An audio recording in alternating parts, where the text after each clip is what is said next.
After Joe Yabuki knocked out Somkit in the most devastating fashion scene, he was later interviewed, where Joe said that he had to finish the match early to show respect to Carlos Rivera. Joe Yabuki climbed the ranks in the Eastern Pacific and took the place of Somkit to become the Eastern Pacific's ranked number 5 bantamweight boxer. The press said he was getting closer to fighting the champion of the Eastern Pacific, but Joe never had that in mind. He was willing to keep fighting until he met the world champion, Jose Mendoza, and avenged the loss of Carlos Rivera. That same night, Joe Yabuki and Dan Pei Tang took a taxi home to get some rest. The following day, they started training as usual. There was no day off. Meanwhile, the children from the neighborhood were also copying the training lessons and replicating them outside the gym. One even hit the cross counter. A few minutes later, a group of guys approached the children, asking them for directions to the Tang boxing gym. Eventually, when they arrived, they told old man Dan Pei that they wanted to join his gym and have him as their boxing trainer. One of them said, "Make me like Joe Yabuki." The old man said, "I would love to, but sorry, the gym is too small, and for now, we're not accepting students." They dropped their contacts in case of next time and left. Joe then checked the weight scale and noticed he was above his normal weight, so he went out nervously and started jogging and running. The old man noticed and told Nishi, "Something is wrong. Joe is becoming too quiet these days. I don't know what's in his head." Nishi said, "It could probably be the Carlos Rivera news, or it might be fatigue." The old man replied, "I hope so." As Joe Yabuki was running, he met a guy called Sugar. Sugar was a journalist, and he said, "Hey Joe, you need to know that the Carlos Rivera versus Jose Mendoza boxing videotape has been released, and Yoko Shiraki Boxing Gym has gotten it from NBC. You can go to Yoko if you need it." A few hours later, Yoko Shiraki called the old man and told him, "Joe Yabuki's opponent has been decided, and it is Tani Alonzo." Tani Alonzo was the number 3 Eastern Pacific ranked bantamweight boxer.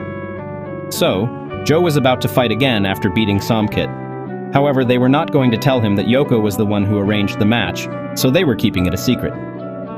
A few hours after the old man picked up the call, Joe Yabuki went to the Shiraki Boxing Gym and requested that Yoko Shiraki show him the clip of Jose Mendoza and Carlos Rivera.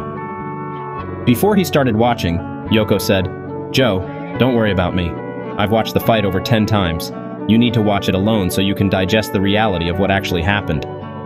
Joe Yabuki was watching the tape. He saw how Carlos's defense and his guard were down and low. He was like, Carlos, raise your guard up. Your defense is too poor." Before he knew it, Mendoza capitalized on it and dealt with Carlos Rivera for a minute straight, consecutively beating the hell out of him. Eventually, he stopped him at 1 minute 33 seconds. Carlos Rivera was brutally knocked out. His body spun, his head bent, and his position changed. It was a brutal knockout, and even blood was seen all over his mouth. It was a shocker that Carlos, the uncrowned king, was knocked out. Even Joe Yabuki could not watch it. It was unbearable. After that, Yoko Shiraki said, "Joe Yabuki, you can take the clip if you want so you can watch it at home." Joe agreed and left. As he was getting home, he met the old man on the street. Joe was like, "Wow, old man, damn, we hardly ever meet in the streets. Is this a coincidence?" The old man was like, "Joe, I got good news for you." So they went into a restaurant and had food ordered. Joe Yabuki didn't eat or drink, but the old man was there eating and drinking. He said, "Joe, your next opponent is Tani Alonzo, who is the number 3 ranked Eastern Pacific boxer from the Philippines." Joe answered calmly, "Okay, but I want to face the champion anytime soon."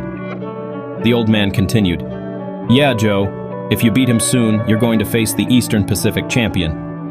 Joe interrupted him calmly, "No, you don't get it.